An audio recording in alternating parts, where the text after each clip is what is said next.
Our first daily headline is meet and greet.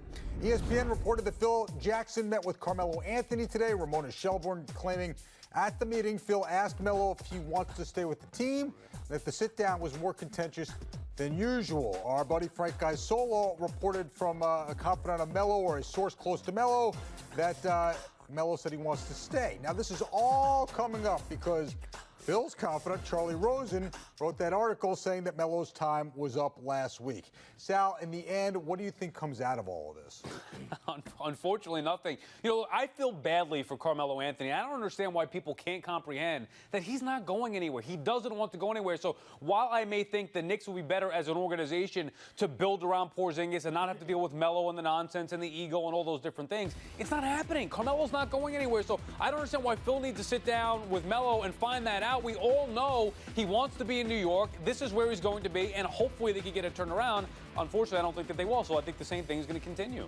Yeah, I think he obviously wants to stay here, but the problem is now this. What is Phil Jackson going to do next? Is he going to escalate this thing? Is he going to try to make Melo's life miserable?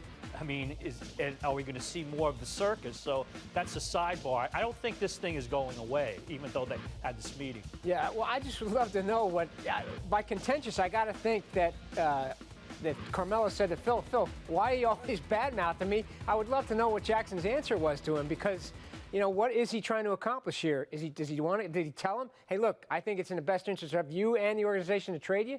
If he said that, at least he'd be upfront about it. But I don't even know if, you know, I mean, you said Carmelo wants to stay. To what point? Is there ever a point where he said, like he said the other day, he says, I always get blamed when we lose, and when we win, it's the team. So when does that get old for him to the point where he says, I want to go? I mean, I think it would be hard to put him, even find a trade for him. But if you've got a trade that's like Cleveland, if you could ever get to Cleveland, why wouldn't he want to do that at this point in his career? Well, there's a couple things. I think, one, if he thought Phil Jackson was here for the next 10 years, then maybe you can get him out of here. I think he feels like Phil Jackson's going to be gone. How long does he think he's going to be here? Yeah. Well, I think he feels like Phil's going to opt out, maybe head west again, which, you know, a lot of people have talked about. So I think Melo's not going anywhere. I don't feel bad for Melo. He makes $21 million a year, generally plays up until the All-Star break and takes half the year off before the Olympics. So I don't feel bad for him. It'd be nice if the team could win with him leading them. But I do understand your overall point, Sal, which is this.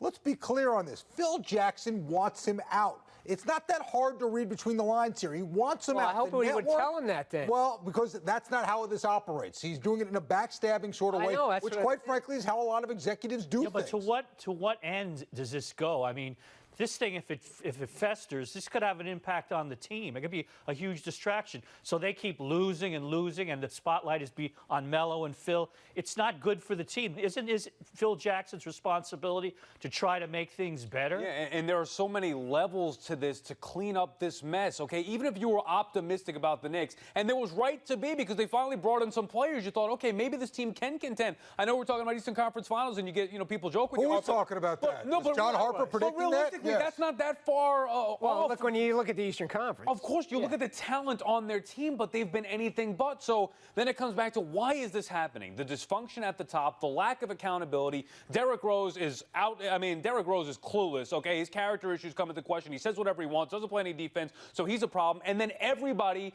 picks on Carmelo Anthony. I know what you're saying about his money. I'll tell you why this is happening. Because look at the history of this team. Every year it's something. Every year there's dysfunction. This is a continuation. You got to leave it there, but clearly John also made two other predictions and didn't tell anybody that Derrick Rose would never go AWOL and that Phil Jackson would be a great. What about he said they were going to get that worked out the finals? He said, I'll accept the Eastern Conference Finals. The other stuff is not. Well, I just made it up, but it sounds like something Harper, especially the way it's worked out, sounds like something you might have predicted.